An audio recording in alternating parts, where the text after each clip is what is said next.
Welcome to Just Not Cricket, a football podcast, a longer title we could not come up with. My name is Hal Stewart, and typing away feverishly across the room from my face, Adam Scott.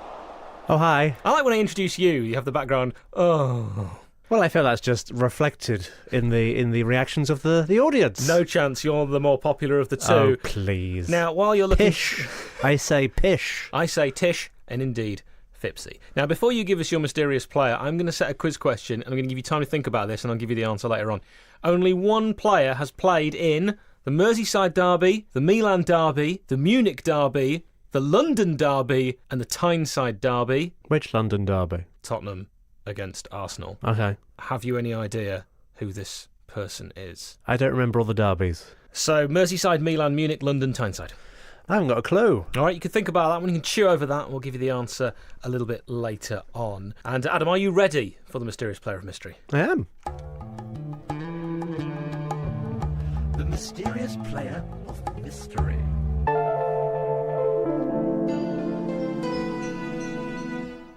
That's nice, isn't it? I like that bit. Yeah, you do. Na, na, na. What does it conjure up in your mind when you hear that? It's got a bit of a sort of the end of a Bond theme to it. Yeah, it does, definitely. So it makes you think of a Bond movie. Yeah, like a Bond movie is just starting in front of me. I'm at the cinema or maybe on my sofa at home and I'm about to be enthralled by an hour and a half of an old man shooting men and kissing women. Other than Lazenby, who's the best Bond? Other than Lazenby. Because that's a given. Yeah. So, because he's my favourite. Who's your best So I Bond? think they've all got their charms. Sean Connery is obviously the original. No one Roger likes, Moore had that suave debonair. No one likes Timothy Dalton. Timothy Dalton, he was the grittier. He was like a prototype Daniel Craig. He had a face like a greyhound. He was the gritty one. Pierce kind of reinvigorated the franchise and then kind of nearly killed it off again, but that wasn't his fault.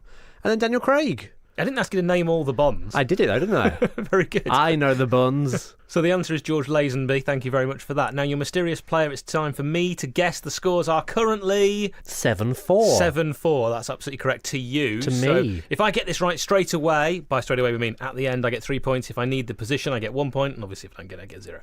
Your clubs of this particular player: River Plate, Barcelona, Monaco, Sevilla, Real Madrid, Benfica, Malaga, Olympiacos, Verona, and then back to River Plate. All right, I've got it. But have you, listener? We will find out at the end. So only one player has played in a Merseyside derby, a Milan derby, a Munich derby, a London derby, and a Tyneside derby. Who are they? Would you like the clubs and the derbies they played in, or do you want to have a guess? What's their position? Left back. Oh, do you know? I think I might have it. By Jove, I think he's got it. I think I might, because I think he played for Man City. No, have I immediately lost it? No, there was no Manchester derby in there. Oh, do you know, I convinced myself there was a Manchester derby. Odd start there, Adam, for the one Because I think he one was... I didn't mention. What nationality? German. Maybe I do. Do you know, I had a German left back in my head, but it wasn't the right German left back. So I'm thinking he played for Tottenham. I'm thinking he played for other teams as well in those derbies. Is it Christian Ziege? It is. Oh. Played for Bayern Munich against 1860 Munich. Played for AC Milan against Inter. Played for Middlesbrough against Newcastle in the Tees-Tyne derby. There is no such thing, of course, as a Tyneside derby, but I know you'd know what that meant. Played for Liverpool against Everton. Played for Tottenham against Arsenal. And he also played for Tottenham against Chelsea and West Ham as well. So you could have had those London derbies also. The one that popped into my head was Michael Tarnat, who I don't think played in any of those games. He might have played in the Munich 1860. I'd need to look that up. You know, I was nearly right with that one. Wikipedia Club. Hi, Hal. Hi, Adam. Do you know where we're going today? We are going to the Med. We're going to Greece. Olympiacos Football Club. Olympiacos Football Club was founded in March of 1925. And in their club statutes, it does state that the club's aim was the systematic cultivation and development of its athletes' possibilities for participation in athletic competitions, the spreading of the Olympic athletic ideal, and the promotion of sportsmanship and fanship among the youth according to the egalitarian principles by stressing a healthy, ethical and social basis as its foundation. Snappy. See, they're a club with a message. I think they should get every player who signs to memorise that. I'm sure they do. I'm sure they don't. Based in Athens, in the port region of Piraeus, they are a multi... It's not pronounced Piraeus. It is pronounced It can't be. I always thought it was Piru. With that S on the end. It's like a fake S. What, like Olympiacos? You may have a point. The Olympiacos brand spreads over a whole variety of sports, but obviously football is the one we are talking about today. Olympiacos are unquestionably the most successful club in Greek football. Pyrus. Is that what we're going with? Piraeus. I'm going Pyrus. Well, you're wrong. Right. They've won 44 league titles, 27 cups, and 4 Super Cups. And if that last number is a little bit small, it's because there's only ever been 7 Super Cups in Greek football. I will just, by the way, counter with Dudelange. Dulanga, which totals 75 national trophies. That is the 9th in the world in total titles won by a single football club. I would tell you the rest, but the site that is attributed to that fact is all in Greek. And to put that 44 league titles in context, all the other Greek clubs combined have won 38 league titles. You know, if you want to make this podcast as relevant and as much quality as we can possibly bring, I think sometimes you've got to sacrifice for your craft. You should have learnt Greek for this. Next time we do a Greek club, At the very it'll least, be all in Greek. at the very least, learn to read it. I do feel I've let everyone down. Right, you let me down. Olympiacos have won 7 titles in a row on 2 occasions in their history, 97 to 2003 and 2011 to 2017. In fact, their 2014-15 league title meant they were the only football club in the world to have won a series of 5 or more consecutive championships for 5 times in their history. A record which got them a congratulatory letter from Sepp Blatter. That's nice, and what a lovely Isn't that lovely? Also, 6 of their league titles were won on the backs of undefeated seasons. Arsenal only did it once. Unsurprisingly, they are one of only 3 clubs to have never been relegated from top-flight football in Greece. And on their shirt, their famous red and white striped shirt, they have 4 golden stars, each of which represents 10 league titles. I have actually been to their stadium on holiday. It's the Karasakakis. I was going to say population. That's not the right word. Capacity? Do people not live in the stadium now? I don't believe so.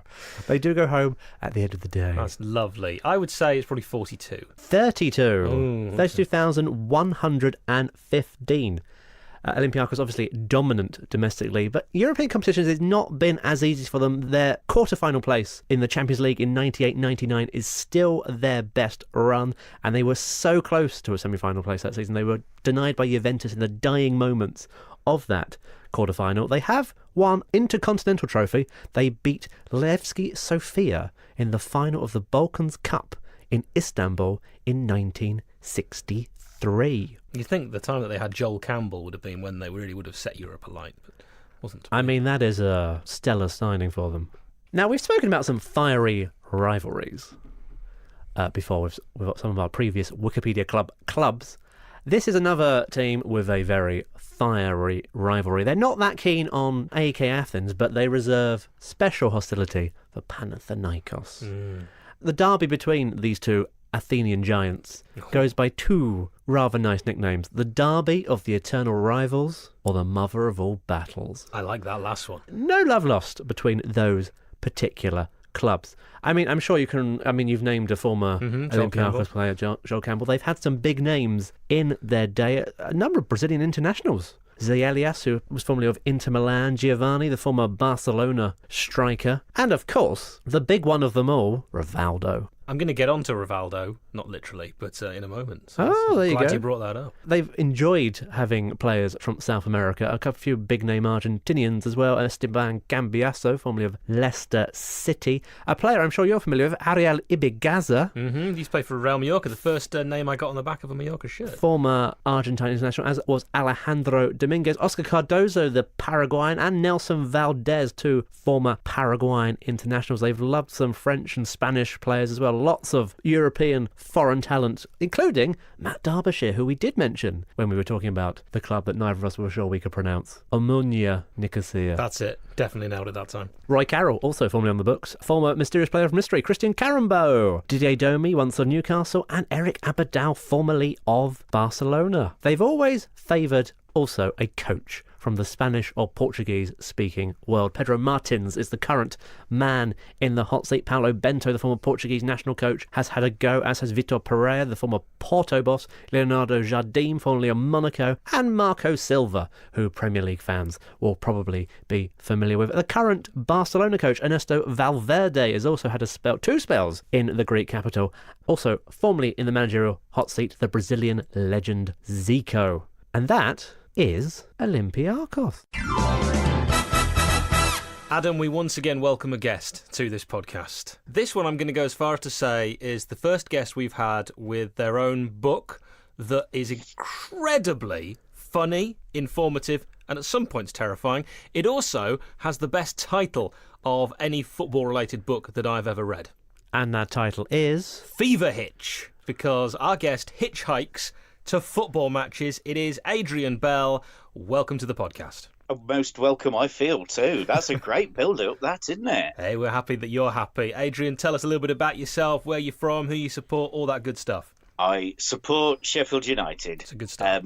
Which anybody who comes into contact with me for more than a minute finds that out pretty early on. Do you have a tattoo or something? Is that how they spot it? I'd say I can give this one away, Adrian. When Adrian hitchhikes, yes, the shirt that he chooses to wear is the luminous yellow or green, would you say, Adrian, kit? I've always said it's yellow. Yeah, me Some too. people say it's lime. I've tasted it and it's not.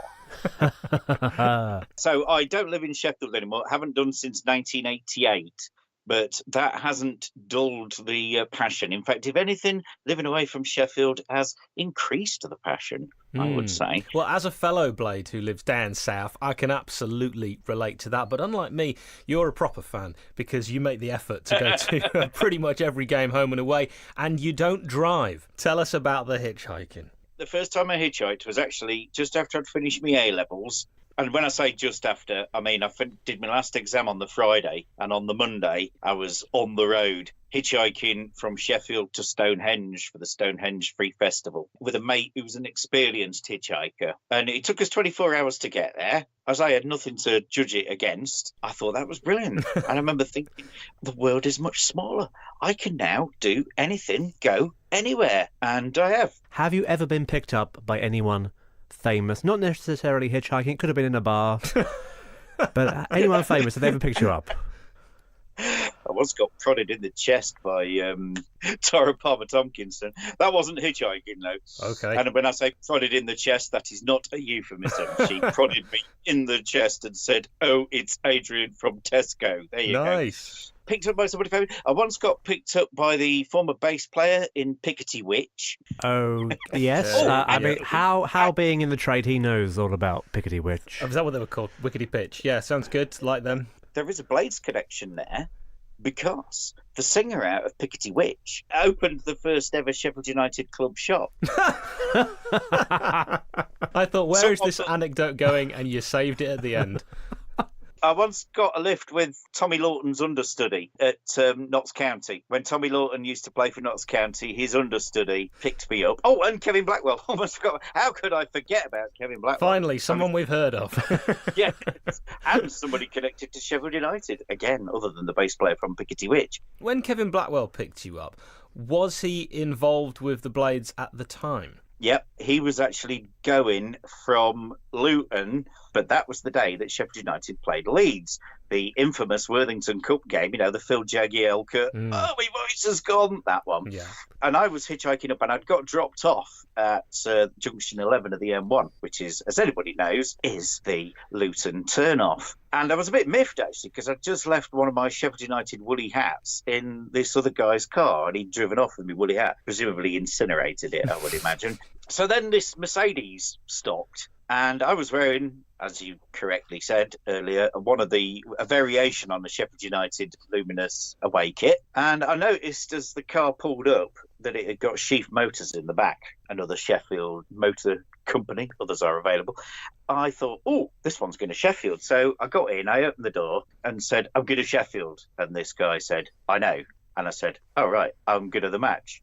And he went, I know. And I said, Sheffield United against Leeds. And he went, do you know who I am? At that point, I used to sit in the South Stand, you see. So I only ever saw the backs of people in the area. Yeah, turn around. And so all I ever saw was Kevin Blackwell wagging his finger at the players and Neil Warnock arguing with the referee or the linesman. If you can picture Kevin Blackwell and his nose and Neil Warnock and his nose, they both have got the features of a wall walker. Do you remember wall walkers? I'm going to be honest. Adam, you got a clue? No, I was hoping you were going to lead with that one. I do know that one of the two men has eyebrows, and that is the man you were in the car with. To go with those eyebrows, he had a wall walker nose, Right. not dissimilar to his boss, Neil Warnock. Okay. And I remembered that John Warnock at the time had just started as at Sheffield United's academy. So I said, you look like you might be a member of the Warnock family. Well, in a way, And he he went is. In a way, he's part of the furniture. Yeah. Anyway, I didn't say, because you've got a nose like a wall walker like Neil Warnock. I Yeah, didn't say another that. one for the teenagers there, Adrian. Yeah, absolutely. He said, close. I'm Kevin Blackwell. And I thought, oh, bloody hell. But by this time, we were already on the M1, so it was too late to chuck me out. I had 2 hours, very interesting chat, a lot of which even now I wouldn't feel happy about repeating, about inside information on some of Ooh. the stories. He did confirm it had been reported in one of the papers that he used to pay random visits to players at night to check their fridge. He confirmed that that was indeed correct. What, to check that it was running? To check when you opened the door that the light came on. Probably. Yeah. I mean, if you 'Cause that's turned up annoying, and checked isn't my fridge, you'd be quite dismayed at what was in there, and I probably wouldn't be in the starting lineup. Well, you're not a professional footballer, Adrian. Instead, you are a man who has actually featured on TV with your hitchhiking. That experience was my first introduction to you, and then I actually saw you at a game. That's right, which was, I believe, Middlesbrough That's away, right, wasn't it, in the yeah. FA Cup? We lost very late on. if I Let's remember not rightly. think about that. There are lots of positives and negatives to supporting Sheffield United, aren't there? Some positives. Yeah, tell me about the TV programme, because it was a fascinating one and also had an interesting ending. It did. It had a happy ending. Not really. It was called Football's Hardest Away Days. They'd done that thing where they go on different forums saying, if you've got anybody that travels long distances to away matches and that sort of thing and is a bit of a nutcase, and someone gave them my number, can't think why. They emailed me then. They came round to see me at work. I mean, that was good. That was exciting for Tesco King's Cross when they turned up with their cameras and did a little test shoot. And they wanted to film me hitchhiking to Stoke away. And I said, no. That's a bit What dull. you want to do? Yeah. I mean, I just said, look, straight up the M1 and along the A50. Dead easy. Mm-hmm. Says, what you want is Plymouth away on a Tuesday night in February. Freezing. Oh, boy, it was an absolute nightmare. They edited it down to 13 minutes. I am not lying when I say we were 13 hours from the time that they arrived at my flat in the morning, knocking on my door, to us actually arriving 15 minutes into the game, just in time to see Paddy Kenny getting carted off injured and Phil Jagielka going in goal. It snowed. They insisted on poking the cameras in my face every 10 minutes, which kind of puts off people that want to stop. See somebody with a camera and think, oh, yeah. But apart from one guy who was this hippie guy with a teepee on the top of his van, he didn't care about the cameras. He just stopped, and the cameras had a wonderful shot of me charging off down the road, going, I'm getting in this one. And the way back was quite eventful as well. I slept on a roundabout. That's that night. right, yeah. You put up a tent and you had to stay overnight. Well, that's what the film said anyway. Is that We not filmed what really happened? I kept telling them all the way down that I was prepared to do it because I've done it before and I've got this Arctic sleeping bag and it could be quite liberating, actually. And they kept saying to me all the way down, well, we have booked a room for you in the Ibis, you know. All the hotels are available. In the end, as it was cold and we'd lost 3-0, we just filmed me setting it up and then we went back to the Ibis. The thing is, right, we got back to the Ibis at gone midnight and they prepared hot food for us. They had hot food on order for us after midnight. Now that says to me that I am more important than Jeremy Clarkson. I don't think that was ever in doubt. Never in doubt. Tell me, your book, commercially available to our readers and listeners and whatnot through a popular online retailer, Amazon. Can you tell our listeners and viewers how much that would be? That's a good question, actually. It was originally retailed for £7.95, although there were copies going for a penny quite recently. But I think It all counts. It all counts. Absolutely, and I've flogged them all anyway. I've sold all my copies. I'm not going to make any more money off it. There was a point, though, wasn't there, Adrian? I remember chatting to you about, at one stage, it was so hard to get hold of, it was into the hundreds. Yeah, somebody in America was selling it for that ridiculous amount. And then just as my ego was about to go through the roof along with the prices, all of a sudden loads became available and it was down to a penny. Final question, any plans for another book? I'm writing one about my career with a very well-known retailer. Kind of was on the go and I had a publisher interested, but unfortunately, once their legal team looked at it, they shied away. That one's on hold at the moment, but every time I go into my old store, they do say to me, "Have you finished writing your book yet?" Except they don't say it like that, right? Because they're not from Sheffield. But and I have to say to them, "Well, no, I haven't written anything for ages," and they keep saying, "Oh, write it." So I will do. And I also plan to write one, and again, this is one that's kind of stopped and started over the last 10 years, about my adventures at Stonehenge for the summer solstice, starting indeed with that very first hitchhike in 1984. Well, Adrian Bell, it's been very, very kind of you to give up your time to chat with the podcast here. We've enjoyed it. Fever Hitch, if you can find it for under 400 quid, is well worth a read. Thank you. Lee Bradbury's son is now playing professional football. Yes. We are 100 years old. His son is called Harvey Bradbury. Adam, is his middle name A, Pompey, B, Lee, or C, Brad? Well, I wasn't really listening because I was thinking. Thanks. Lee Bradbury. So you think, formerly of Manchester City. Do you think he'd get in that squad today? Lee Bradbury, Barry Conlon up front for Yes. Man City? Make it happen. Move over Aguero. So is Harvey, his son, called Harvey Pompey Bradbury? Harvey Lee Bradbury, is he named after Harvey Lee Oswald? Or is he Harvey Brad Bradbury? Well, I really hope it's not the first one because that's child cruelty, if anything else. Lee Bradbury, I believe, was in the military as well before he became well, a professional yes, he was. footballer. I think he was in the army, and I think that. Or was that the other one? What do you mean the other one? His strike partner at Portsmouth. Who was that? Whittingham? Guy Whittingham. Guy Whittingham. I think he was. Maybe they both were. Lee definitely was. I forgot the question. He is Lee. He is Lee Bradbury. Lee is the correct answer. It's Harvey Lee Bradbury. His first name wasn't Lee, was it? Yeah, Harvey plays for Oxford. Now, both played for Oxford during their careers, the first father and son to have played for the club. So let's look at father and son footballers. Before I run down my list that I've prepared, Adam, I know I'm just throwing this at you, but any father and son footballers you can think of? Didn't famously the Icelandic family, the Gudjonssons, there was a dad, I think 3 sons that became professional footballers. I don't know if they were all on the pitch, but certainly a number of them were all on the pitch at one time for Iceland in a national team. They were on at the same time. Didn't Ida Gudjonsson's dad come off? It was. And Ida Gudjonsson came on. Oh, did he replace him? And the way it's done in Iceland is you're named after the first name. So Ida Gudjonsson's son would be Idason. No, that would be Ida Gudjonsson. Oh, sorry. What? His surname would be Idason. I was thinking because he's Ida's son. I thought you were going in the other direction and saying, but his father's name isn't. Do you know what a daughter is called? Yes, they stick Dottir on the end. That's right, okay. So that's a good one. What about Angus Gunn, the Southampton keeper, who cost them £10 million?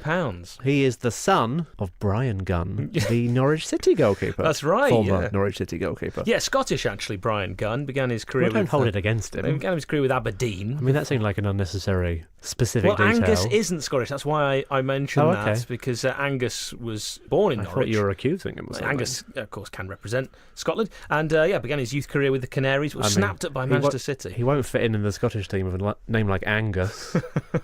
He was loaned back to the Canaries in the 2017-18 season. Very popular, the Gunn family in Norwich. Justin Kluivert. His father was Patrick Kluivert. It still is. Ajax, AC Milan, Barcelona during Patrick's career, scoring 200 times. He won the Eredivisie twice, the Champions League and La Liga. What was his list of clubs there?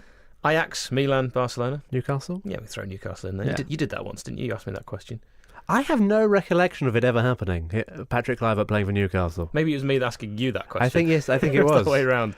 No recollection. Well, Patrick was a striker. Justin is a winger. Now, he also started out at Ajax, and Kluivert Jr. scored his first senior goal in March of 2017, a decade and a day after his father's last career strike. It would have been more impressive if it was the full decade. Right, fine. Earned himself a Europa League runners-up medal at the end of that season. He scored 11 goals in 36 the following campaign for Ajax to earn a move to AS Roma for €17.25 million, again following his father's footsteps by heading to Italy after leaving Amsterdam. Will he be heading to Newcastle? Maybe. There is an exciting Norwegian born in Leeds. His name is Erling Haaland, son of Alfie Inge Haaland. Yes, former Leeds Yes. and Manchester City are the two that spring to mind. Forest as well. Don't remember that. Midfielder Alfie Inge Haaland. Now, Erling is a teenage striker, now playing for Red Bull Salzburg. He was at Molde, scored 14 in 38 appearances. Now, you mentioned Rivaldo. The son of Brazilian star Rivaldo is called Rivaldinho, Yes. which is a great name. He's carving out a career for himself. He's 23, though, getting to the stage where he should now be really making his mark on the beautiful game. He's now playing in Bulgaria for Levski Sofia. You also mentioned. They are a big club in Bulgaria.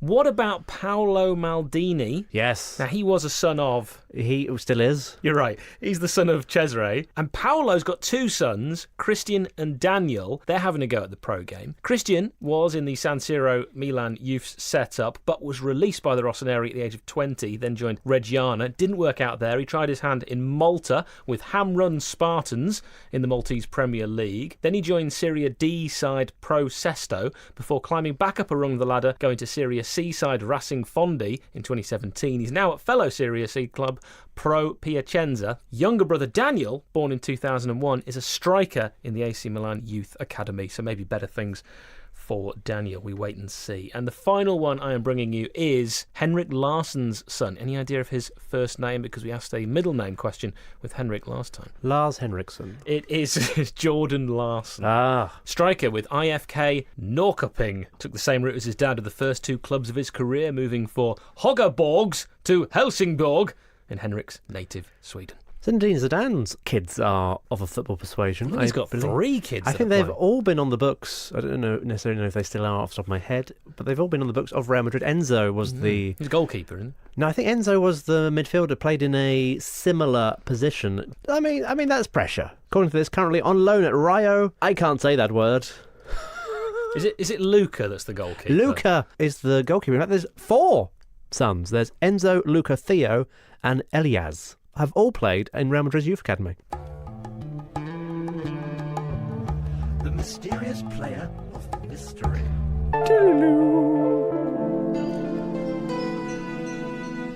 Is there anything that particularly gave it away? His clubs. Any particular club move that made you think? River Plate to Barcelona pretty much straight away. That's a pretty common trade route. Yeah, but okay, well then when he went to Monaco, I was sure. That was a loan spell. Yeah, don't I think remember it. Shall I, for anyone listening, playing along at home, shall I give the clubs again? River Plate, Barcelona, loan spell at Monaco, loan spell in Seville, Real Madrid, Benfica, Malaga, Olympiacos, Verona, and River Plate again. It is the pint-sized poacher Javier Saviola. It is Javier Saviola. 39 caps for his native Argentina. Do you want to have a stab at how many goals he scored in that time? 9. 11. Ooh. 434 career league appearances. Again, do you want to have a stab at the goals? 165. 159. He was sponsored by Nike and appeared in We commercials don't normally do that. for the brand. I wasn't sure that was the next step in the usual list of career achievements. Who made his trainers, Adam? I mentioned this because he started a secret tournament commercial directed by Terry Gilliam. What's the point of making a secret commercial? I don't know, it just says that here. Okay, fine. Appearing alongside other luminaries of the time, such as Luis Figo, Thierry Henry, Roberto Carlos, Ronaldinho, Ronaldo, Francesco Totti, and Hidetoshi Nakata. I think they all looked at Saviola and thought, are you lost, mate? Why? I don't think he deserved to be in that company. Played 123 games for Barcelona. At the start of his career, I thought he was going to be the next big thing. Well, there's so many that have been labelled the next big thing. He was labelled the next Maradona at So one was point. Pablo Aimar. And D'Alessandro, there was lots of Raquelme. pressure on him. Yeah, I think Raquelme kind of lived up to his hype, though. He is known as El Conejo, the rabbit. You say he's diminutive, he's 5'6". That is tall in my family. He was born on the 11th of December 1981. Did you know Javier Saviola is the assistant coach of FC Ordino in the Andorran Primera Divisio? Who makes his trainers? Well, I mean, now he's no longer, appearing in Terry Gilliam adverts. Maybe he's lost the Nike sponsorship. Yeah, other shoeless. sportswear brands are available. I think we've drained the Saviola well. Born in Buenos Aires. Maybe not. Adam, you got time for a story? Lunch is, soon. Once upon a time, there was a vole called Geoffrey. He worked in River Island on Tuesdays, Thursdays, and the lunchtime shift alternate Sundays. Geoffrey played Sabutio with his best friend, Panpipe Percy, the human panpipe. Geoffrey was scared of only 3 things: German-engineered shampoo, hen doos, and the former Fulham defensive stalwart Alan Gomer's shins. Geoffrey was in charge of guarding a secret, hidden, mystical amulet known as the Giant Johnson. He took it in shifts guarding the secret orb with Andy Campbell, the ginger-haired former Cardiff and Middlesbrough striker who Brian Robson once described as on loan. One day, Panpipe Percy got into some trouble with a collection of street guinea pigs who stole his plimsolls and messed his cravat up in quite a menacing way. He ran to Geoffrey's secret underground lair in Seaton Carew, where his rambunctious running style, or gait, caused him to topple pelvis first into the hidden mystical amulet known as the Giant Johnson. It smashed Adam. Geoffrey, overhearing the commotion, walked in. He'd just finished a 45-minute power shower with his British shampoo, no time to use a hairdryer so his shoulders were a bit damp and clammy, and he watched in horror as the hidden mystical amulet, known as the Giant Johnson, disintegrated into 1,000 jagged pieces. Geoffrey cried out, but as he looked closer, he saw each piece was actually in the shape of a trumpet. It was then that both heard a guttural cackle. It came from deep inside the secret dwelling, followed by a slow hand clap. Nobby Solano, accompanied by a small army of guinea pigs, walked out. "Well done, you slack, nefarious couple of queens. You finally figured out my dastardly plan. Now pick up a trumpet and fill the front bit, not the bit you're blowing, I don't know, the funnel, with guinea pigs. Don't ask why." So they all did. And the moral of that story, Adam, is this: never guard a seemingly valuable and unknown relic without smashing it to pieces first to check it's not infested with Norberto Solano's guinea pig underlings and or his transportation trumpets.